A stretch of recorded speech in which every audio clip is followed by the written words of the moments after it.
इस मनहूस गाय ने तो आज भी एक बूंद दूध नहीं दिया। ऊपर से अपने दो सिर से दो गायों का खाना खुद अकेले खा जाती है। सोचा था दो सिर वाली गाय है तो भगवान का इसमें कुछ चमत्कार होगा, लेकिन ये तो मेरे बहिष्कार पर तुली हुई है।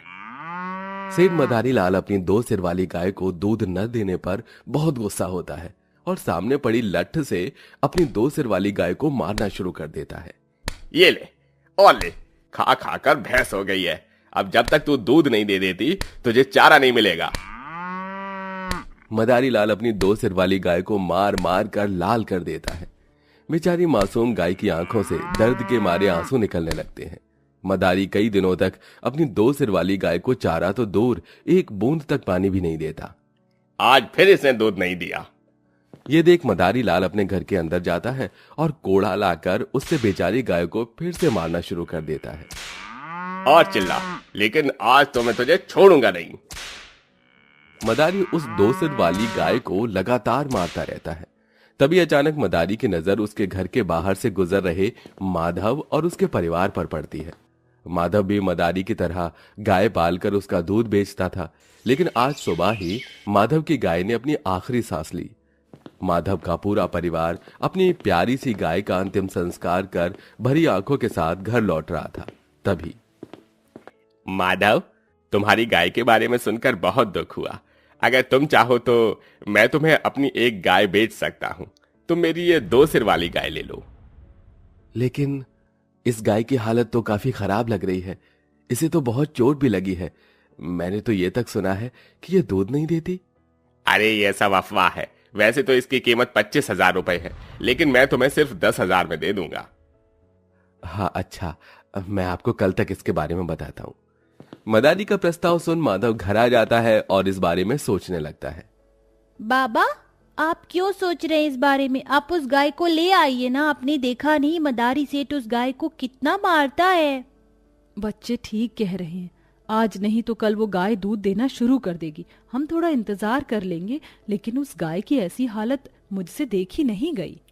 उस दो सिर वाली गाय की हालत देखकर और अपने परिवार की बात सुनकर माधव 10,000 रुपए देकर उस दो सिर वाली गाय को अपने घर ले आता है। अच्छा हुआ मेरी जान छूटी। अब तो इन पैसों से मैं एक नई गाय लेकर आऊंगा जो मुझे ढेर सारा दूध देगी। उस मदारी ने बेचारी गाय को कितनी बेरहमी से मारा है।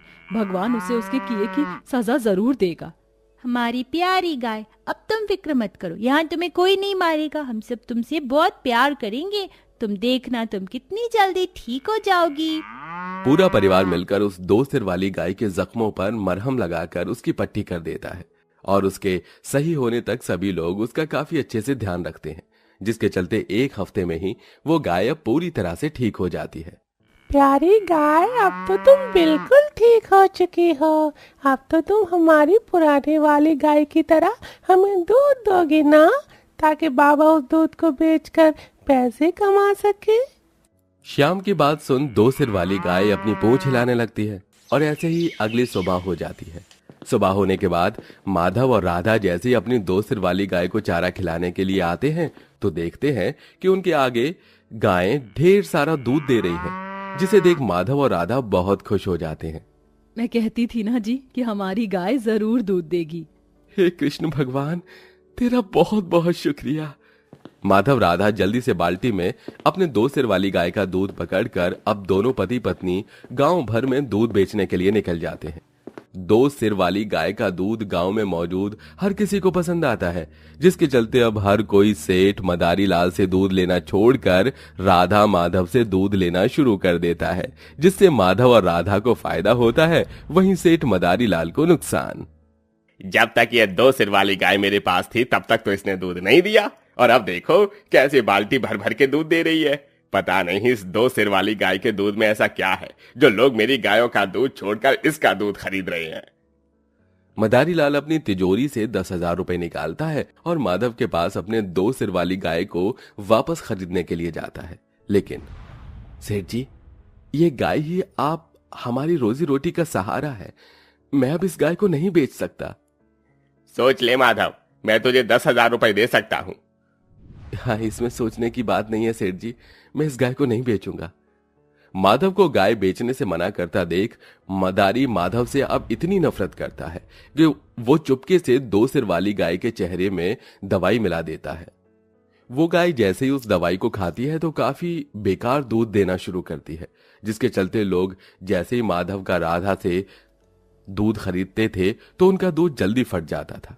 ये कैसा दूध बेच रहे हो तुम दोनों? जैसे ही सुबह दूध लिया वैसे ही फौरन फट गया। अब से हम तुमसे दूध नहीं लेंगे। कल से हम भी दूध नहीं लेंगे। सारे लोग माधव राधा से दूध लेने से मना कर देते हैं, जिसके चलते उन्हें नुकसान होने लगता है। ये सब देख सेठ मदारी मन में बहुत खुश होता है।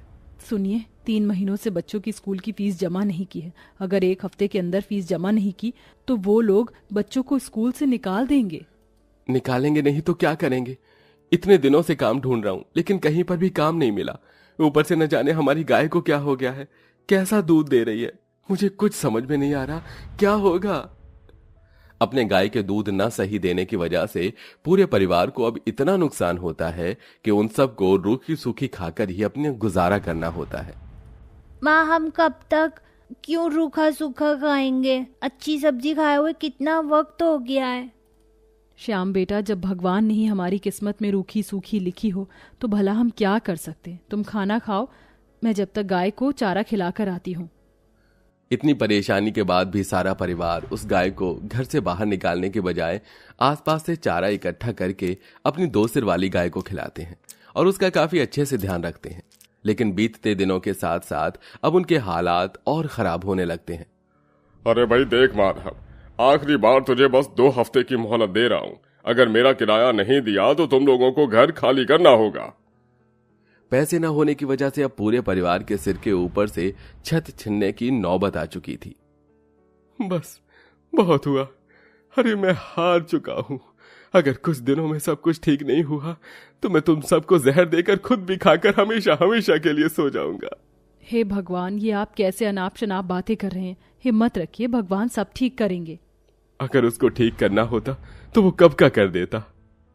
माधव को इतना परेशान होता देख और उसके परिवार की ऐसी हालत को देख उसकी 2 सिर वाली गाय सब कुछ देख रही होती है। सारा परिवार आज भी भूखे पेट सोया होता है, लेकिन माधव को नींद नहीं आती। माधव बार बार करवट बदल रहा होता है कि तभी अचानक उसे अपने आंगन में कुछ गिरने की आवाज आती है। अरे ये आवाज कैसी? कोई चोर तो नहीं है? माधव जैसे ही लठ लेकर अपने आंगन में जाता है तो उसे अपनी आंखों पर विश्वास नहीं होता। उनकी 2 सिर वाली गाय अपने एक मुंह से सोने के सिक्के और एक मुंह से हीरे दे रही होती है। ये सब क्या है? कहीं मैं कोई सपना तो नहीं देख रहा? ये सपना ही है, हकीकत में थोड़ी ना ऐसा होता है। माधव को अपनी आंखों पर विश्वास नहीं होता, इसलिए वो साइड में रखे हुए पानी की बाल्टी से पानी लेकर अपनी आंखों पर पानी मारता है, लेकिन फिर भी कुछ नहीं बदलता। अरे भगवान, ये कैसी माया है? माधव, ये माया नहीं बल्कि ये तो जादू है। हम 2 सर वाली जादुई गाय हैं। ये क्या? अरे ये तो बोल भी रही है। हे राम राम राम राम राम। हमने कहा तो हम 2 सर वाली जादुई गाय हैं, इसलिए हम बोल सकते हैं। पहले सब कुछ सही था लेकिन हमने तुम्हारी मदद नहीं की। लेकिन जब आज तुम्हारा परिवार इतनी मुश्किल में है कि तुम अपनी मृत्यु की बातें कर रहे हो, इसलिए हम तुम्हारी मदद कर रहे हैं। उस 2 सिर वाली जादुई गाय की बात सुन माधव जल्दी से राधा के पास जाता है और उसे सारी बात बताता है। राधा भी जब उन 2 सिर वाली गाय से बात करती है तो उसे भी उस 2 सिर वाली गायों पर यकीन हो जाता है। ये तो भगवान का करिश्मा है, इसलिए उन्होंने हमें ये 2 सर वाली जादुई गाय दी है। भगवान, मैं कैसे तेरा शुक्रिया अदा करूं। राधा के साथ साथ अब माधव को भी ये सब भगवान का करिश्मा लगता है, जिसके चलते अब माधव और राधा उन हीरे और सोने से सबसे पहले अपनी माली हालत ठीक करते हैं। अपने बच्चों को वो हर चीज देते हैं जिसके लिए वो आज तक तरसते थे। साथ ही साथ अपने लिए एक बड़ा सा घर खरीदते हैं और इसी के साथ अब बीमार बेसहारा गायों के लिए एक गौशाला खोलकर उनकी सेवा भी करते हैं, जहां अब माधव का परिवार हंसी खुशी रहता है। वहीं दूसरी तरफ कल तक तो इस माधव का परिवार सूखी रोटी खा रहा था और आज देखो कुछ दिनों में इतना अमीर कैसे हो गया। अरे कुछ तो गड़बड़ है। मदारी रात के अंधेरे का फायदा उठाकर माधव के घर के बाहर जाता है और जैसे ही उसकी गौशाला में आता है तो देखता है कि उसकी 2 सिर वाली गाय एक मुंह से हीरे तो एक मुंह से सोना दे रही है, जिसे देख अच्छा तो ये बात है। तभी सोचूं ये भिखारी से अमीर कैसे बन गया। अब तो ये 2 सिर वाली गाय तो मैं लेकर ही रहूंगा।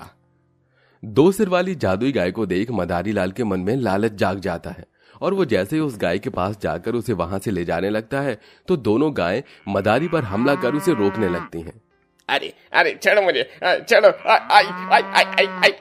छोड़ो मुझे। बड़ा अत्याचार करता था ना तू हम पर, आज देख हम कैसे तुझ पर कैसे अत्याचार करते हैं।